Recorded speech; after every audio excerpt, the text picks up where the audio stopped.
Bismillahirrahmanirrahim. Alhamdulillahirabbil alamin. Wa bihi nasta'inu ala umuri dunya waddin. Wassalatu wassalamu ala asyrafil mursalin sayyidina wa maulana Muhammadin wa ala alihi wa ashabihi wa man tabi'ahum bi ihsanin ila yaumiddin. Amma ba'du. Bapak Ibu jamaah sekalian yang dimuliakan oleh Allah Subhanahu wa taala. Alhamdulillah, pada kesempatan pagi hari ini kita semuanya bisa berkumpul kembali untuk melaksanakan kegiatan rutin, yaitu mengkaji ayat-ayat Al-Quran, yang mana pada kesempatan pagi hari ini kita akan mengkaji surah Al-Kahfi yang setiap malam Jumat ya Pak ya, setiap malam Jumat dibaca bersama-sama. Jumat pagi, Jumat pagi ya, dibaca bersama-sama. Pada pagi hari ini insya Allah kita akan mempelajari isi kandungan daripada surah Al-Kahfi. Mudah-mudahan apa yang kita laksanakan pada pagi hari ini mendapat ridho dari Allah Subhanahu wa taala. Amin amin ya rabbal alamin. Shalawat salam mari kita haturkan kepada beliau Nabi Agung Muhammad sallallahu alaihi wasallam yang selalu kita harapkan syafaatnya nanti di yaumul qiyamah. Tidak lupa kepada para keluarga, para sahabat dan para pengikut-pengikutnya hingga akhir zaman. Mudah-mudahan kita semuanya yang hadir di sini nanti di yaumul qiyamah benar-benar mendapatkan syafaatul uzma dari Rasulullah sallallahu alaihi wasallam. Amin amin ya rabbal alamin. Bapak Ibu yang dimuliakan oleh Allah Subhanahu wa taala, sebelum kita mengkaji tentang tafsir surah Al-Kahfi dari mungkin yang paling poin, kita akan mengkaji dari ayat ke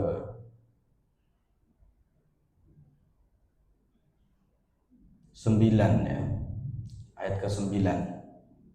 Namun sebelum kita mengkaji isi kandungan dari ayat ke 9 ini, ada beberapa hal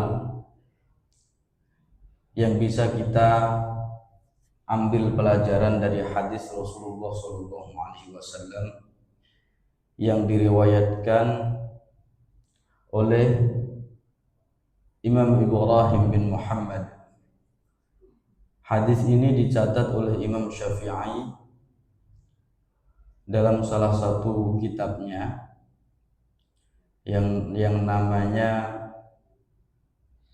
Al-Um,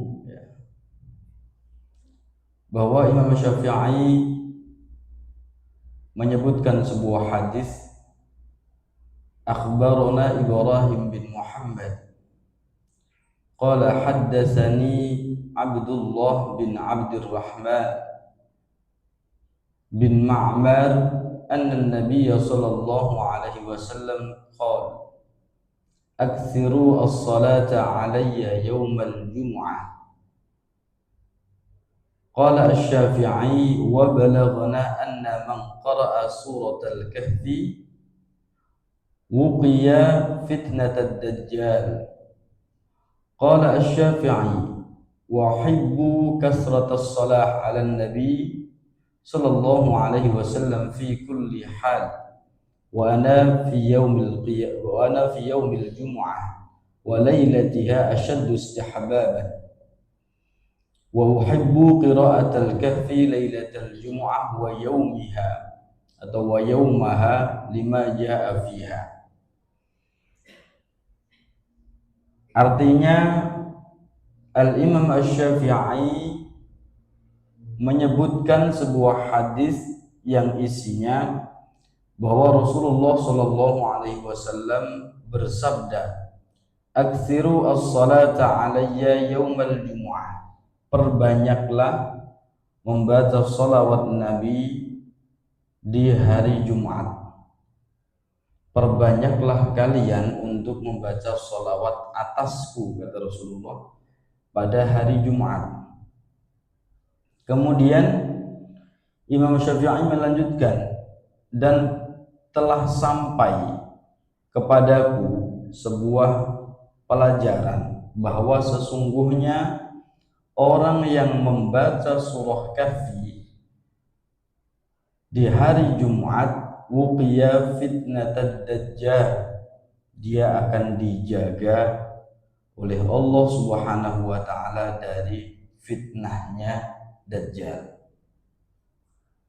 Kemudian Imam Syafi'i melanjutkan, wa uhibbu kasratas shalah 'alan nabi, sangat dianjurkan untuk memperbanyak salawat terhadap Nabi Muhammad sallallahu alaihi wasallam di setiap waktu, tidak hanya di hari Jumat, di setiap waktu. Wa ana fi yaumil jumu'ati wa lailatiha ashaddu istihbaban, dan sesungguhnya membaca sholawat Nabi di hari Jumat atau di malamnya ini sangat-sangat dianjurkan, dan juga membaca surah Al-Kahfi pada malam Jumat maupun harinya ini juga sangat-sangat dianjurkan karena hadis yang telah disebutkan di atas. Jadi ini sesuai dengan hadis. Makanya kalau misalkan kita bertanya kenapa kok kita disunnahkan untuk membaca surah Al-Kahfi di hari Jumat, ya karena ada hadis. Karena ada hadis yang pernah disampaikan oleh Rasulullah Shallallahu Alaihi Wasallam. Kenapa Rasulullah menyampaikan al-aslu la yus'al, sesuatu yang sudah pokok, ya, sesuatu yang sudah asal ini tidak bisa kita tanyakan alasannya karena itu sudah pokok. Maka sama saja kita menanyakan kenapa Al-Quran diturunkan. Nah, ini tidak bisa ditanyakan alasannya. Itu kehendak Allah Subhanahu wa taala. Kemudian ada hadis lagi, khairu yaumin tala'at alaihi syamsu yaumal jumu'ah fihi khuliqa Adam wa fihi udkhilal jannah wa fihi ukhriya minha wa la taqumus sa'ah illa fi yaumil jumu'ah. Kemudian kenapa hari Jumat menjadi hari yang istimewa? Banyak sekali amalan-amalan yang harus kita amalkan, karena hari Jumat ini sebaik-baiknya hari, di mana hari di situ muncul matahari. Yang pertama kali adalah hari Jumat. Kemudian pada hari itu juga Allah Subhanahu wa taala menciptakan Adam, dan pada hari itu juga hari Jumat Allah Subhanahu wa taala memasukkan Nabi Adam ke dalam surga, dan juga pada hari Jumat juga Allah mengeluarkan Nabi Adam dari surga. Wala taqumus sa'ah illa fi yaumil jumu'ah. Dan riwayat hadis banyak sekali yang meriwayatkan bahwa datangnya hari kiamat juga nanti di hari Jumat. Itu. Baik. Saya bacakan surah Al-Kahfi ayat 9. A'udzu billahi minasyaitonir rajim. Am hasibta anna ashabal kahfi war raqim kanu min ayatina ajaba. Ini terjemahnya saya bacakan sekalian ya, Bapak Ibu ya. Biasanya Pak Ari yang baca ya. Jadi saya bacakan karena ayatnya berurutan. Apakah engkau mengira bahwa sesungguhnya para penghuni gua dan yang mempunyai raqim. Nah, ar-raqim ini banyak ulama ahli tafsir yang berbeda pendapat. Ada yang mengatakan ar-raqim adalah nama daerah. Ada yang mengatakan ar-raqim itu merupakan nama tanda, ya.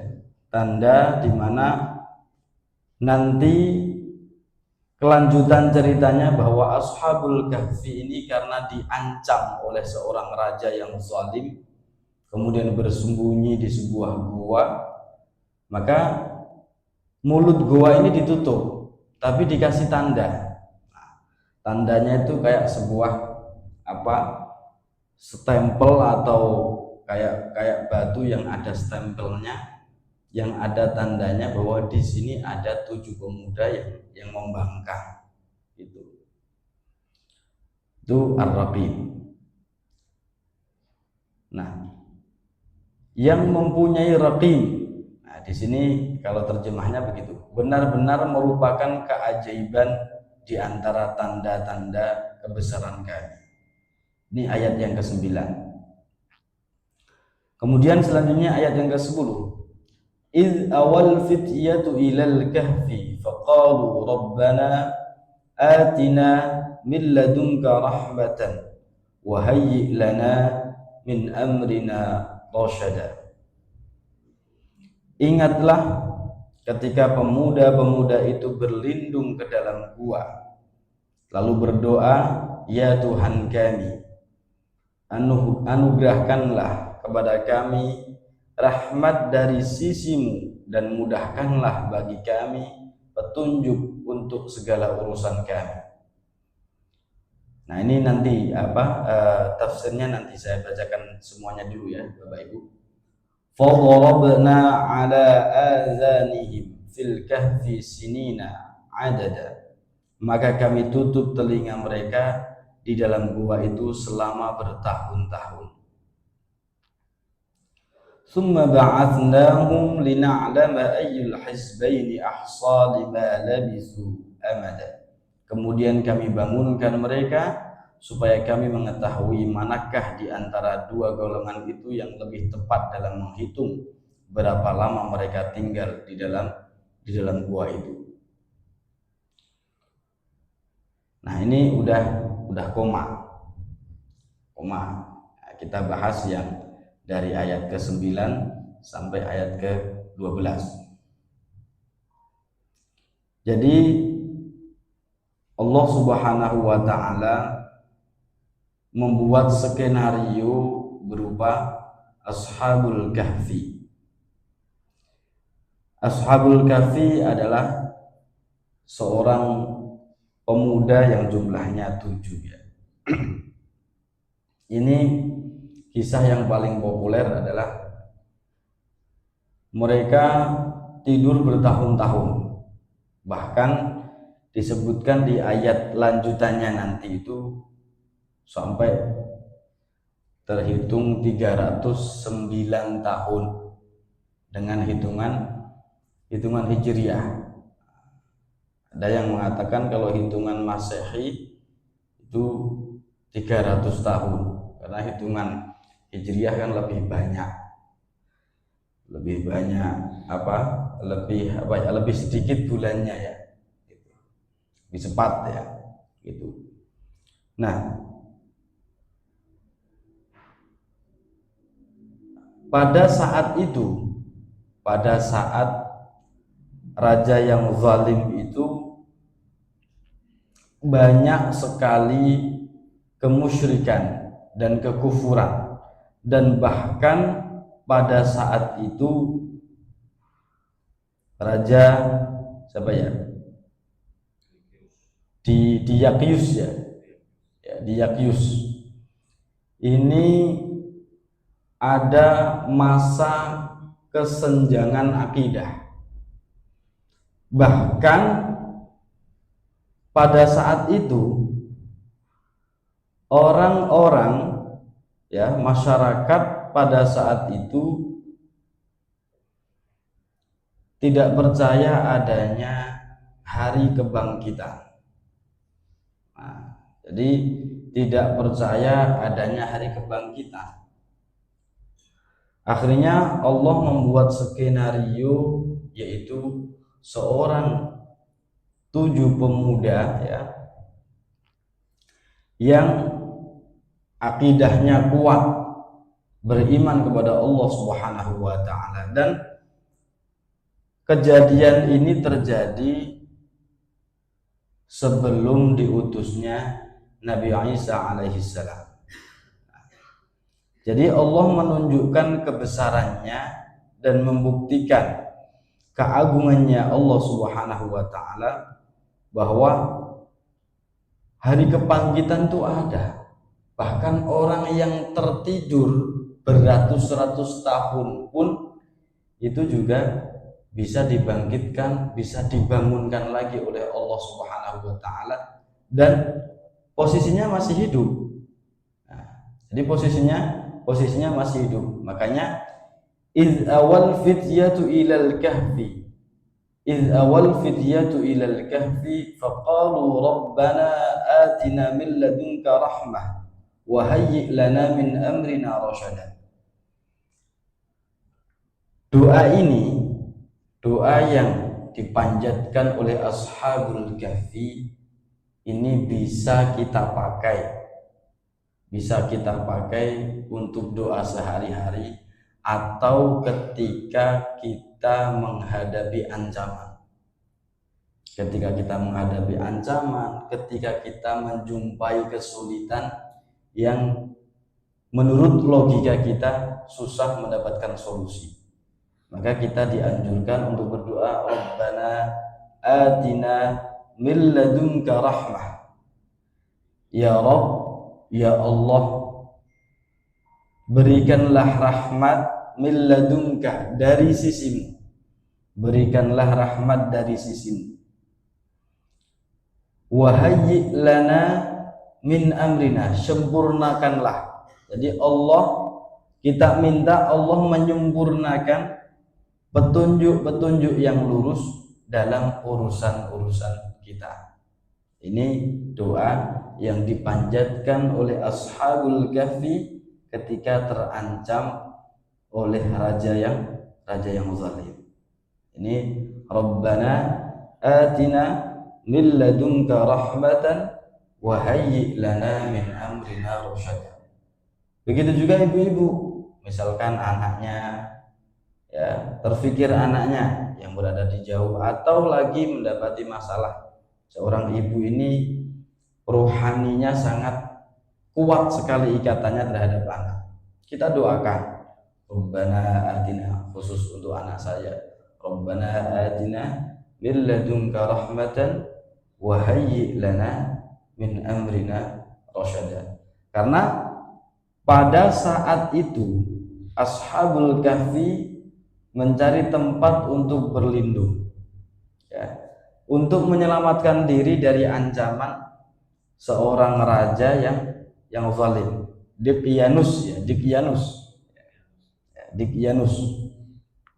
Karena Raja Dikyanus ini punya undang-undang bahwa kalau ada rakyatnya yang masih menyembah Allah, maka akan dibunuh. Dia harus menyembah berhala. Itu. Akhirnya Ashabul Kahfi ini berusaha untuk menyelamatkan diri. Kemudian setelah Ashabul Kahfi mendapat gua dan bersembunyi di sana, akhirnya Allah memberikan perlindungan, mengijabah doanya. Rabbana atina min ladunka rahmah wa hayyi lana min amrina rasyada. Isi doa ini kan begini. Isi doa ini itu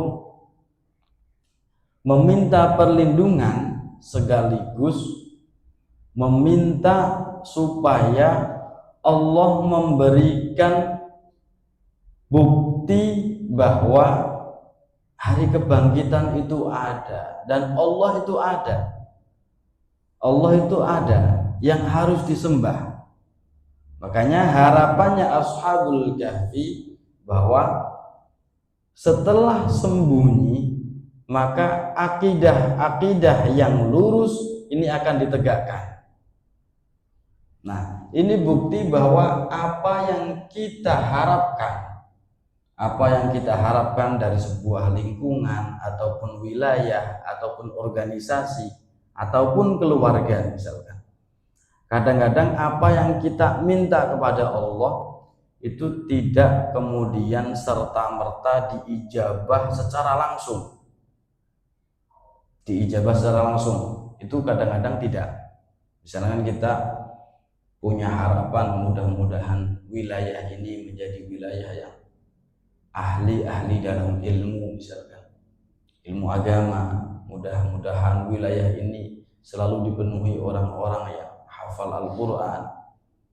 Misalkan kita berdoa seperti itu tidak kemudian Allah langsung mengijabah apa yang menjadi harapan kita. Kadang-kadang harapan kita itu terwujud ketika kita sudah tidak ada. Kadang-kadang Allah menunda harapan kita, yang mana pada akhirnya Allah mengijabah doa kita di waktu yang berbeda. Ini doa Ashabul Kahfi dikabulkan oleh Allah ketika kurun waktu kurang lebih 309 tahun. Ketika sudah terbangun, kondisi wilayah itu sudah dipimpin oleh raja yang alim, yang bertakwa kepada Allah Subhanahu wa taala. Ini apa? Ashabul Kahfi. Makanya ayat selanjutnya فَضَرَبْنَا عَلَى آذَانِهِمْ فِي الْكَهْفِ سِنِينَ عَدَدًا. Kami tutup telinga mereka bertahun-tahun dalam gua itu. Jadi umumnya kalau orang tidur itu kalau sudah waktunya bangun, dengar alarm aja itu sudah terbangun ya Pak Ibu ya. Maka kadang-kadang alarmnya dimatiin lagi. Umumnya. Tapi ini Allah memang mengatur skenario ini, bahwa udah Allah menutup telinganya Ashabul Kahfi sehingga apapun yang terjadi, ya, ada suara-suara apapun ini nggak mungkin terdengar. Jadi benar-benar Allah mengabulkan doanya, Rabbana atina min ladunka rahmah. Ya Allah, rahmatilah kami, datangkanlah atau berikanlah rahmat dari sisimu kepada kami. Ini Allah benar-benar menyayangi Ashabul Kahfi. Saking sayangnya Allah melindungi, ditidurkan dan ditutup telinganya sampai tidak merasa berisik dan sampai tidak terbangun. Ini apa bukti doanya Ashabul Kahfi ini dikabul oleh Allah untuk dilindungi dulu. Wa hayyi lana min amrina rasyada itu nanti. Jadi ini makanya kemudian sampai tertidur beratus-ratus tahun, kemudian summa ba'atsnahum lina'lama ayyul hizbaini ahsa lima labithu amada. Kemudian Allah membangkitkan mereka dari tidurnya, ya.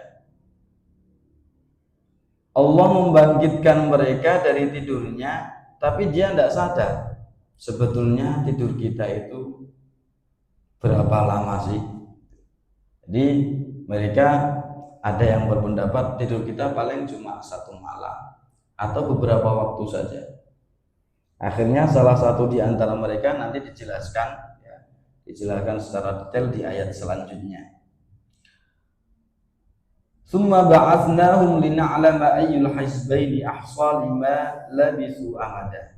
Allah membangunkan mereka seperti tidur biasa, tidak beratus-ratus tahun. Bangun ya biasa. Ya. Dengan kata lain mereka ini tidur selama berabad-abad. Memang Allah menghendaki demikian, dan kalau Allah sudah menghendaki, apapun yang tidak mungkin bisa mungkin kalau Allah sudah menghendaki. Makanya Imam Ibnu Katsir menjelaskan dalam tafsirnya bahwa angka 309 tahun ini untuk menunjukkan bahwa lama tidurnya mereka itu mulai dari tidur di zaman pemerintahan Raja Dicyanus dan kemudian baru bangun setelah raja yang berkuasa ini telah berganti, dan berganti beberapa generasi ratusan tahun. Nah, makanya rajanya sudah berganti, masyarakatnya juga sudah berganti. Yang sebelumnya penyembah berhala, kemudian masyarakatnya bertakwa dan beriman kepada Allah Subhanahu wa taala. Ini jawaban daripada doa wahayyi lana min amrina rasyada. Itu wahayyi lana min amrina rasyada. Kemudian ayat selanjutnya, ayat ke-10, nahnu naqussu 'alaika ahsanal qasas.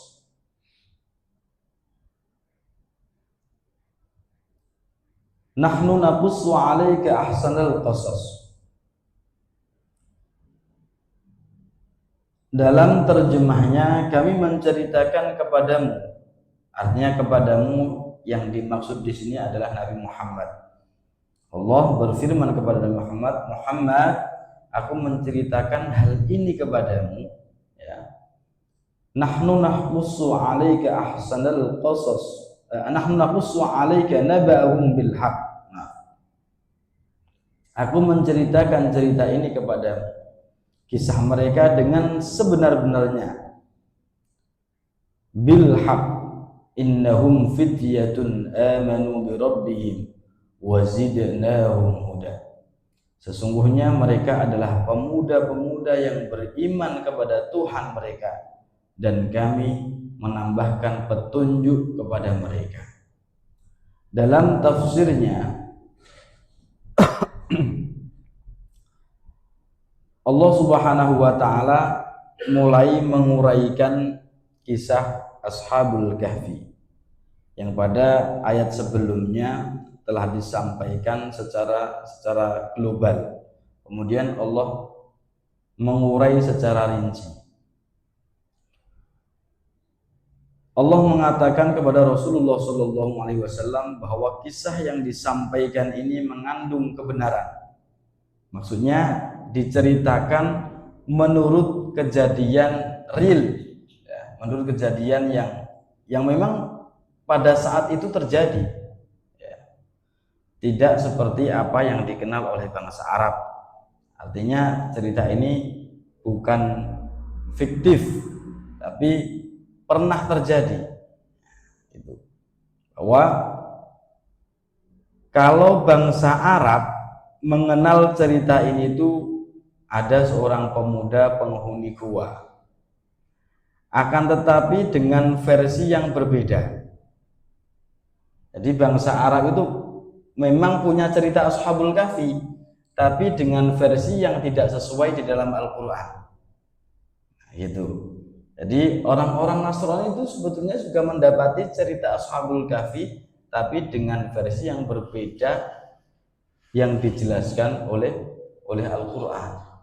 Makanya tidak merubah keyakinannya, tidak merubah kepercayaannya. Umayyah bin Abi Sal ini seorang penyair Arab, ya, zaman permulaan Islam dari Bani Umayyah. Pernah dalam sebuah syairnya itu menyebut gua ini, gua Kahf. Kahfun itu artinya sebetulnya gua. Jadi artinya kahfun itu gua. Kalau ghor itu gua kecil, kahfun gua agak besar. Yang menunjukkan bahwa bangsa Arab telah mengenal kisah ini. Baitnya itu dalam bentuk berbahasa Arab, ya. Walaysa biha illa ar-raqib wa sayduhum mujawiran wal qawmu hujjada. Tidak ada di situ kecuali ar-raqim, batu yang distempel. Ar-raqim di sini diartikan batu yang berstempel. Tapi ada ulama yang menafsirkan ar-raqim nama wilayah gua itu. Tidak ada di situ kecuali ar-raqim, batu yang bertulis, yang berada di dekatnya serta anjingnya. Sedang kaum itu tidur di dalam gua. Tidak ada faedahnya dan tidak ada hikmah yang tersimpan. Jadi orang Arab menganggap kisah Ashabul Kahfi hanya seorang pemuda yang tidur di dalam gua, kemudian ditemani seekor anjing, dan di situ ada stempel pernah ada kejadian seperti itu. Tidak menceritakan tentang pribadi seorang pemuda ini seperti apa, backgroundnya itu apa. Padahal kalau di dalam Al-Quran 7 pemuda ini memang tidur di dalam gua dan benar dijaga oleh anjing. Tidurnya di gua karena menyelamatkan diri dari ancaman seorang raja yang zalim. Karena ketujuh pemuda ini beriman kepada Allah Subhanahu wa taala dan ditidurkan oleh Allah selama 309 tahun baru dibangunkan oleh Allah Subhanahu wa taala. Kalau syair tadi cuma menceritakan apa sih cerita Ashabul Kahfi, itu dulu hanya ada 7 pemuda yang tidur di dalam gua, kemudian ditemani seekor anjing dan ditandai oleh batu yang tertulis ada 7 pemuda. Dan bahkan mindset yang tertanam pada saat itu, jadi kisahnya ada yang meriwayatkan bahwa 7 pemuda ini dicari dan ketahuan bahwa tinggalnya di gua itu. Ketahuan tinggalnya di gua itu. Versinya kan banyak ya. Akhirnya raja ini karena raja zalim, mulut gua ini ditutup. Kemudian ditandai oleh batu yang bertuliskan bahwa ini di sini kawasan berbahaya. Nggak boleh ada warga yang ke situ. Supaya apa? Supaya tidak ada orang yang menolong. Jadi dikira pemuda ini mati. 7 pemuda itu mati dikira. Tapi dalam riwayat lain tidak seperti itu. Guanya masih terbuka. Tapi dijaga oleh anjing yang anjingnya juga ikut tidur. Tapi tidurnya anjing ini dalam keadaan tidak seperti tidur. Posisi tidurnya itu tidak seperti tidur. Seperti seekor anjing yang menjaga majikannya. Padahal tidur. Ya, itu kalau dalam riwayat lain. Itu.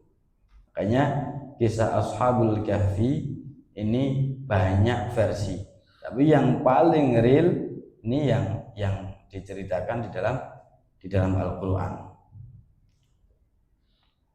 Makanya di sini dijelaskan bahwa Allah menjelaskan di dalam Al-Qur'an bahwa para penghuni gua itu adalah para pemuda yang beriman kepada Allah dan akidahnya, keyakinannya ini benar-benar murni percaya kepada Allah dan mereka tidak merupakan masyarakat yang menganut kesyirikan dan penyembah berhala. Itu.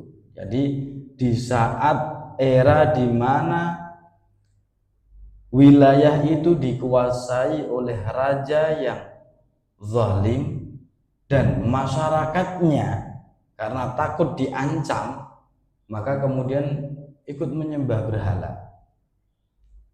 Di saat itu ada 7 pemuda yang mempertahankan keyakinannya, mempertahankan keyakinan dan keimanannya, di mana pengaruh kemusyrikan dan pengaruh kesyirikan ini sudah merajalela.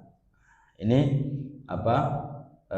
kisah Ashabul Kahfi. Kayaknya di ayat yang ke-13, nahnu naqussu 'alaika naba'ahum bil haqq. Kemudian warabatna 'ala qulubihim idz qamu faqalu rabbuna rabbus samawati wal ardi lan nad'u min dunihi ilahan laqad qulna idzan syatata. Kami meneguhkan hati mereka ketika mereka berdiri lalu berkata, Tuhan kami adalah Tuhan langit dan bumi. Kami tidak akan menyeru Tuhan selain Dia. Sungguh kalau kami berbuat demikian, kami telah mengucapkan perkataan yang sangat jauh dari kebenaran. Ini ayat ke-14. Kemudian ayat yang ke-15, haula'i qaumun ittakhadhu min dunihi alihah laula ya'tuna 'alaihim bisultanin bayyin faman azlamu mimman iftara 'ala Allahi kadhiba. Salah seorang dari para pemuda itu berkata kepada yang lain, mereka itu kaum kami yang telah menjadikan Tuhan-Tuhan untuk disembah selain Allah. Jadi tetangga mereka, masyarakat mereka merupakan orang-orang yang menyembah selain Allah. Mengapa mereka tidak mengemukakan alasan yang jelas tentang kepercayaan mereka? Maka siapakah yang lebih zalim daripada orang yang mengada-adakan kebohongan terhadap Allah? Jadi pada saat itu memang kesyirikan itu merajalela. Wa idza atazaltumuhum wa ma ya'buduna illa Allah fa'u ilal kahfi yanshur lakum rabbukum mir rahmatihi wa yuhayyi lakum min amrikum mirfaqa. Karena kamu juga telah meninggalkan mereka dan apa yang mereka sembah selain Allah, maka berlindunglah ke dalam gua itu. Nah, ini berlindung ke dalam gua ini skenario dari Allah dan memang petunjuk Allah. Petunjuk Allah. Nah, petunjuk Allah ini macam-macam. Ya, kadang-kadang kita misalkan bingung di antara dua pilihan atau sedang menghadapi masalah. Kadang-kadang hati kita ini tergerak atau mendapatkan bisikan ketika kita sholat misalkan, atau mendapatkan petunjuk lewat mimpi.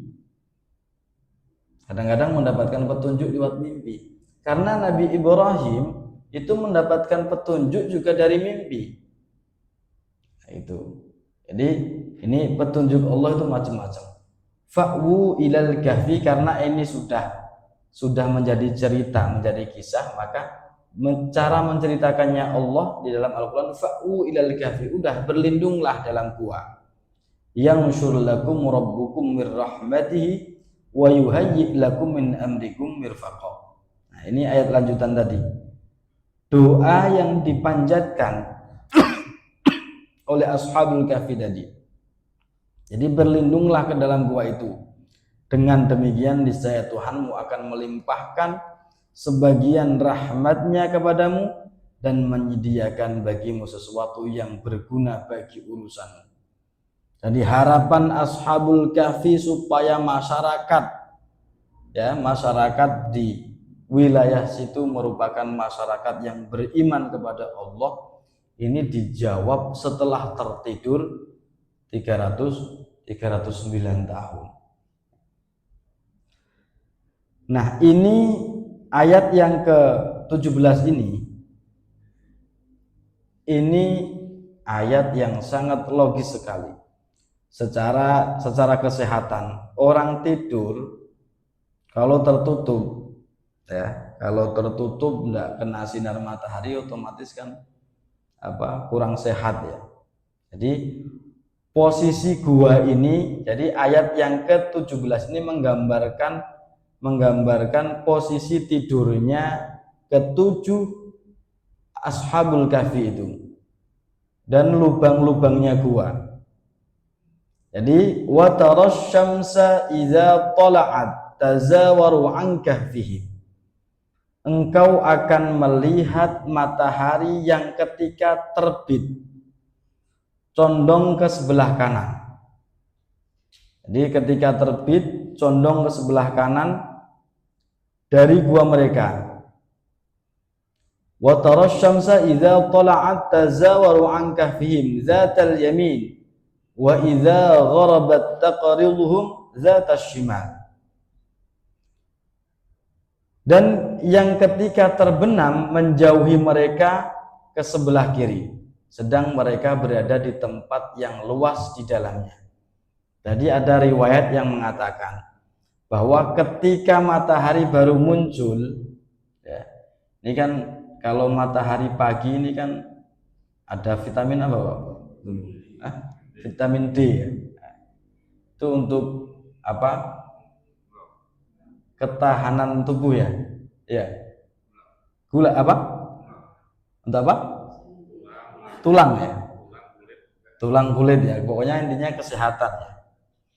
Jadi ketika matahari muncul, ini mereka miringnya itu ke arah mulut gua yang tersinari matahari. Itu. Nah, ketika matahari terbenam, ya, kalau waktu sore hari nggak kena sinar matahari. Itu ayat yang ke-17 ini. Jadi ketika terbenam menjauhi mereka ke sebelah kiri, sedang mereka berada di tempat yang luas di dalamnya. Artinya di dalam gua itu adalah sebagian dari tanda-tanda kebesaran Allah. Jadi Allah mengatur skenario tidurnya sampai posisi tidurnya. Jadi nah, hal-hal semacam ini, kisah-kisah semacam ini, kalau kita murni mengandalkan logika, maka tidak masuk akal. Tapi harus kita memakai hati juga. Makanya ada ayat yang menjelaskan lahum qulubul la ya'qiluna biha wa lahum a'yunul la yubsiruna biha wa lahum adhanul la yasma'una biha. Gambaran orang-orang yang tidak percaya dengan Al-Qur'an, mereka punya hati tapi la ya'qiluna biha, dia tidak mau meyakini dan mengangan-angan isi kandungan daripada Al-Qur'an. Walahum a'yunul la yubsiruna biha, mereka punya mata tapi tidak bisa mereka pakai untuk melihat hal-hal yang positif yang dijelaskan di dalam Al-Qur'an. Walahum adhanul la yasma'una biha, mereka mempunyai telinga tapi nasihat-nasihat dari Al-Qur'an tidak dianggap dan tidak didengar oleh mereka. Makanya kisah-kisah semacam ini harus kita analogikan dengan logika yang ilmiah. Harus memakai hati. Supaya apa? Supaya semakin kuat iman kita. Ini ayat yang ke-15. Jadi Allah membuktikan kebesarannya. Wa tarasyamsa idza tala'at tazawaru 'an kahfihim dzatal yamin wa idza gharabat taqriduhum dzatal shimal wa hum fi fajwatin min. Dzalika min ayatillah may yahdillah fahuwal muhtad wa may yudlil falan tajid lahu waliyyan mursyida. May yahdillah, siapa yang Allah memberinya petunjuk, dialah yang mendapatkan petunjuk. Siapa yang Allah sesatkan, engkau tidak akan menemukan seorang penolong pun yang dapat memberinya petunjuk. Ini apa? Allah Subhanahu wa taala. Wa tahsabuhum ayqazan wa hum ruqud. Ayat yang ke-18. Wa nuqallibuhum dzatal yamin wa dzatal shimal wa kalbuhum basitun zira'aihi bil wasid. La yuttala'ta 'alaihim lawallaita minhum firaran wa la mulita minhum ru'aba. Ini gambaran posisi tidur ashabul kahfi. Jadi gambarannya begini, wa tahsabuhum ayqadha. Engkau mengira mereka terjaga. Jadi posisi tidurnya kalau dilihat itu seperti orang yang enggak tidur. Posisi tidurnya seperti orang yang enggak tidur. Kadang-kadang orang yang tidur, kadang-kadang ada orang yang tidur tapi matanya kan masih kelihatan melek ya. Nah, kadang-kadang ada yang seperti itu. Wa tahsabuhum ayqadhan wa hum ruqud. Padahal mereka tidur. Kami membolak-balikkan mereka ke kanan dan ke kiri. Ya, ini. Wa nuqallibuhum dzatal yamin wa dzatal shimal. Sesuai kebutuhan oksigen mereka. Karena memang orang tidur ini kan pencernaannya enggak itu ya, enggak berfungsi kalau menurut dokter. Jadi enggak mungkin lapar gitu. Tapi tetap dijaga kebutuhan oksigennya dijaga. Jadi dibulak-balikkan ke kanan dan ke kiri. Wa nuqallibuhum dzatal yamin wa dzatal shimal wa kalbuhum basitun zira'aihi bil wasid. Nah, kemudian peran anjing ini, sedangkan anjing mereka membentangkan kedua kaki depannya. Anjing kok membentangkan kedua kakinya, kira-kira dianggap tidur atau sedang mau memangsa ya? Kalau membentangkan ya jaga-jaga kan. Jadi posisi anjingnya pun diatur oleh Allah seolah-olah anjing itu enggak tidur. Jadi membentangkan kedua kaki depannya di muka pintu gua. Di muka pintu gua. Siapa yang mau berani masuk? Ada anjing yang sudah siap siaga. Padahal anjing itu tertidur. Nah ini.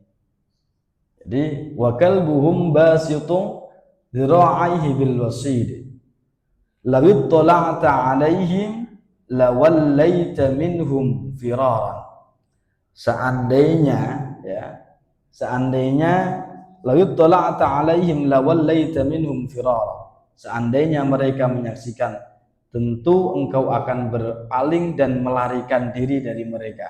Jadi karena di situ ada orang yang kayaknya nggak tidur, tapi ada anjing yang menjaga. Jadi ketika matahari sinarnya dari arah timur misalkan, orangnya miringnya ke timur.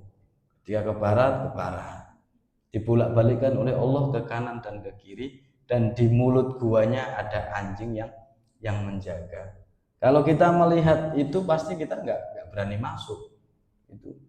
Law ittala'ta 'alaihim lawallaita minhum firara wa lamulita minhum ru'ba. Itu. Makanya hukum anjing ini menurut ulama ahli fikih juga berbeda-beda. Merawat anjing atau memelihara anjing juga menurut banyak ulama berbeda-beda. Tapi menurut mazhab Syafi'i tidak boleh ya, memelihara anjing ini tidak boleh kalau tidak ada kebutuhan. Kalau misalkan ada kebutuhan untuk menjaga kebun, misalkan menjaga kebun, itu boleh-boleh saja.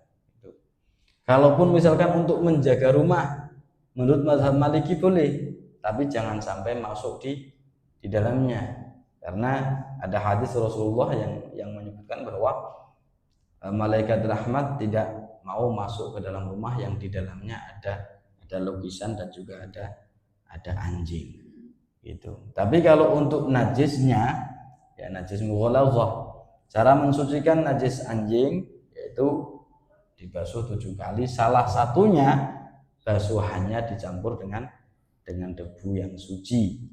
Itu ini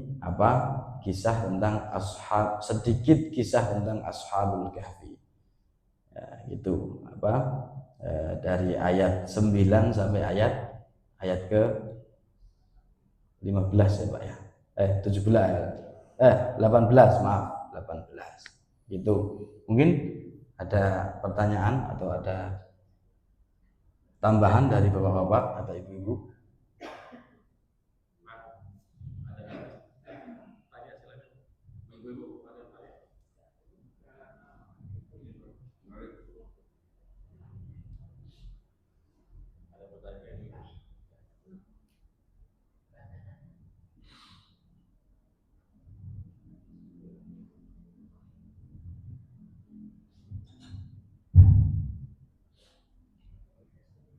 Assalamualaikum Ustaz. Waalaikumsalam warahmatullahi wabarakatuh. Tadi kenapa yang disertakan kok hewannya anjing? Padahal kita tuh harus disiplin untuk tahun aja sampai 7 kali najisnya. Yeah. Jadi mereka nggak mau kalau rumah itu pelihara anjing. Ya baik. Siap. Ini pertanyaan yang bagus. kenapa yang dipilih kok anjing? Kok enggak kucing misalkan, atau kambing misalkan? Kalau kambing nanti disate ya. Jadi anjing kenapa dipilih oleh Allah Subhanahu wa taala? Ini ada beberapa faktor ya. Kira-kira kalau mindset kita, anjing itu termasuk hewan yang kita sukai atau enggak kita sukai? Mindset kita enggak suka banget ya. Suka banget. Suka. Nah, kalau Pak Andi suka ya. Tapi umumnya kita pasti enggak suka ya. Makanya kalau kata pesannya guru saya, memang anjing itu najis mughaladzah ya hukumnya, tapi tidak ada hewan satupun yang masuk surga kecuali anjing. Anjingnya Ashabul Kahfi masuk surga ya, tidak ada satu hewan pun yang masuk surga kecuali anjing. Makanya kita tidak boleh kemudian anti anjing juga tidak boleh, suka dengan anjing juga tidak boleh. Itu hikmahnya seperti itu. Kenapa yang dipilih itu anjing? Kemudian secara psikisnya, kira-kira ketika kita melihat kucing dengan anjing ataupun kambing, lebih takut mana kira-kira? Ini kan tujuannya menjaga kan ya? Tujuannya menjaga orang yang ada di dalam gua. Kalau harimau kan tidak mungkin, habislah orang yang di dalam gua itu. Kalau yang menjaga harimau tidak masuk akal, tidak logis. Karena pasti yang di dalam gua dimangsa oleh harimau. Ya kan? Kenapa yang menjaga anjing? Karena yang logis anjing. Dan anjing itu satu-satunya hewan yang mudah untuk dilatih. Itu artinya kita tidak boleh sangat anti anjing dan juga nggak boleh berlebihan menyukai anjing sampai tidak memperdulikan najisnya. Itu anjing. Itu jawaban dari saya. Ya, mungkin ada lain yang menambahkan, silakan Pak Ali. Waalaikumsalam warahmatullahi wabarakatuh. Memang surat kemarin waktu kita diskusi, kemudian saya usulkan untuk kita bahas surat Ashabul Kahfi, surat Al-Kahfi ini, karena memang tiap hari Jumat kita bacakan, dan memang salah satu sunnah dari Rasulullah SAW. Sebenarnya ada banyak kisah menarik, pelajaran menarik ya. Paling tidak ada 4 pelajaran menarik yang bisa diambil dari surat ini. Mungkin kalau kita bahas kalau sudah cukup ya Ustaz ya. Yeah. Yang Ustaz bahas tadi hanya satu bagian mungkin atau dari beberapa kaki. Ada 3 lagi yang bisa kita pelajari pemilik kebun, kemudian ada kisah belajarnya Nabi Musa dan juga Raja Zulkarnain. Menariknya saya ingin menambahkan bahwa sebelum surat ini turun, ini adalah sebenarnya ujian bagi Nabi Muhammad SAW. Pertama ujian dari kaum Quraisy, di mana mereka sebelum bertanya kepada Nabi Muhammad, mereka datang kaum Yahudi. Karena di Ustaz juga sudah menyinggung bahwa kisah ini sudah ada sejak lama. Yang hanya tahu adalah orang Yahudi. Mungkin orang Quraisy hanya tahu sekilas-sekilas. Mereka datang sebelum bertanya ke Nabi, mereka datang ke kaum Yahudi dulu tanya, apa yang kita menguji Nabi Muhammad nih? Pertanyaan apa yang bisa yang tidak bisa dijawab lah gitu. Dan 3 pertanyaan disampaikan, Yahudi Muslim 3 pertanyaan ditanyakan mengenai pemuda kaki, kemudian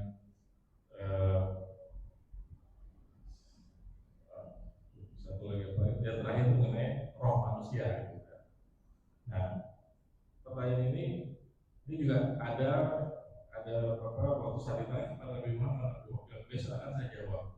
Dan saya juga pelajaran dari Allah bahwa ternyata jawaban itu datangnya 15 hari kemudian, jadi tidak langsung besok instan Allah kasih jawaban. Dan pelajaran karena apa? Nabi Muhammad tidak bilang insya Allah. Nah di sini mungkin insya Allah ini adalah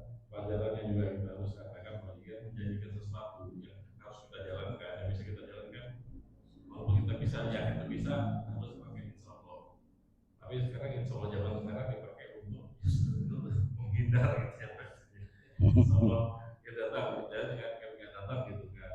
Nah, di sini pelajaran yang saya dapatkan kalau kita ingin menjadikan sesuatu yang pasti kita dapat, walaupun pasti kita bisa laksanakan, kita harus bilang insya Allah. Dan tadi juga di ayat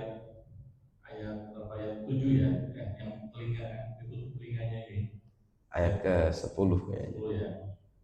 Ternyata memang kenapa bukan mata yang ditutup, tapi itu mata yang buang mata. Kenapa kok telinga ditutup bukan matanya gitu kan? Nah ini ternyata kalau dari teori kedokteran dari pembiusan itu saluran saraf pendengaran itu yang diblok oleh obat bius. Dan ini ya baru sekarang kita temukan obat bius dan obat-obat terakhir ini Allah ya dulu sudah melakukan ini. Jadi ini memang secara ilmiah pun bahwa kenapa mereka ditutup itu terbukti bahwa kenapa Allah memilih partikel mungkin bukan tanah yang Allah memilih anjing. Jawabannya tadi sebuah anjing adalah kalau istilahnya gampang dilatih dan bisa menjaga harta benda kita gitu kan. Bisa diajak berburu. Nah ini kenapa telinga bukan mata? Ya karena memang dengan ditutupnya saluran pendengaran kita ke otak, ya udah kita pulas. Jadi ibu bapak itu kalau nanti mau tidur nggak bisa tidur, coba tutup telinga karena benar-benar pasti tidur. Dan kalau dengar ada kebakaran pasti bangun. Mungkin itu aja tambahan dari saya, Pak Ustaz. Ini sebenarnya menarik, mungkin nanti kita kalau bisa kita seri-seri berikutnya kita bahas lagi ya. Jangan sampai kita membaca tiap Jumat surat Al-Anfal, kita tidak tahu maknanya atau intinya gitu. Atau bagi pelajaran bagi kita sendiri. Terima kasih. Ada lagi Pak? Ya, silakan. Ada tambahan lagi? Ya. Pak Ketua.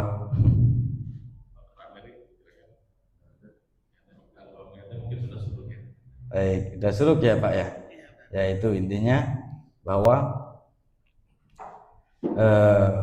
surah Al-Kahfi ini memang surah yang banyak sekali kisah-kisah menarik yang penuh hikmah, yang mana asbabun nuzulnya telah disampaikan oleh Ari tadi bahwa ada orang-orang Yahudi dan orang-orang Nasrani yang pengen men-challenge Rasulullah lah. Gimana caranya supaya Rasulullah ini mati kartu. Intinya itu. Intinya untuk menjatuhkan Rasulullah. Jadi dia Rasulullah diberikan beberapa pertanyaan, termasuk salah satunya tragedi Ashabul Kahfi. Ternyata apa yang diketahui oleh orang Yahudi, orang Nasrani justru berbeda dengan apa yang diketahui oleh Rasulullah, yang kemudian menjadi ayat Al-Quran yang difirmankan oleh Allah, yang pada akhirnya diturunkan kepada Rasulullah. Itu merupakan cerita yang real, padahal yang diterima oleh orang-orang Arab dulu tidak seperti itu. Hanya kisah seorang pemuda yang tertidur di gua, kemudian ditutup guanya, ya, kemudian dikasih tanda batu yang tertulis dan dijaga oleh anjing. Gitu aja ceritanya. Tapi ternyata Al-Quran menjelaskan secara rinci, bahkan secara sisi kesehatannya, ya, kemudian dari sisi hikmahnya, itu Al-Quran menjelaskan seperti itu. Intinya membaca surah Al-Kahfi ini memang banyak fadilahnya, tapi membaca Al-Quran secara keseluruhan dan berurutan itu justru malah lebih banyak fadilahnya juga. Jadi kita membaca Al-Quran membaca Al-Kahfi setiap Jumat pagi bagus.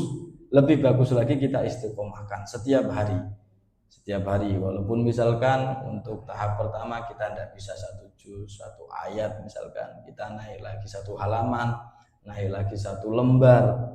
Itu yang terpenting kita istiqomahkan. Mudah-mudahan apa yang kita baca, ya, yang kita baca ini ada beberapa ayat atau 1 huruf yang nanti di yaumul qiyamah ternyata menghalangi kita yang sebetulnya kita mau disiksa di neraka.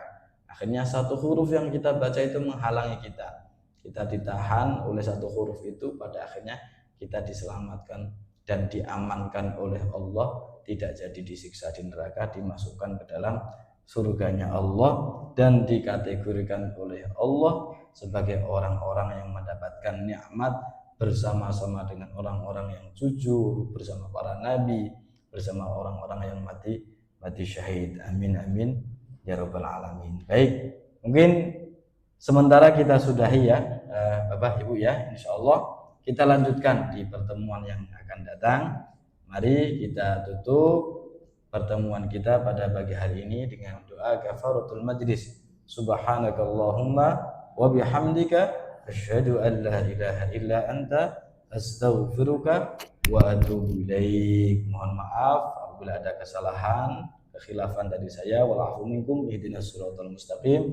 Wassalamualaikum warahmatullahi wabarakatuh.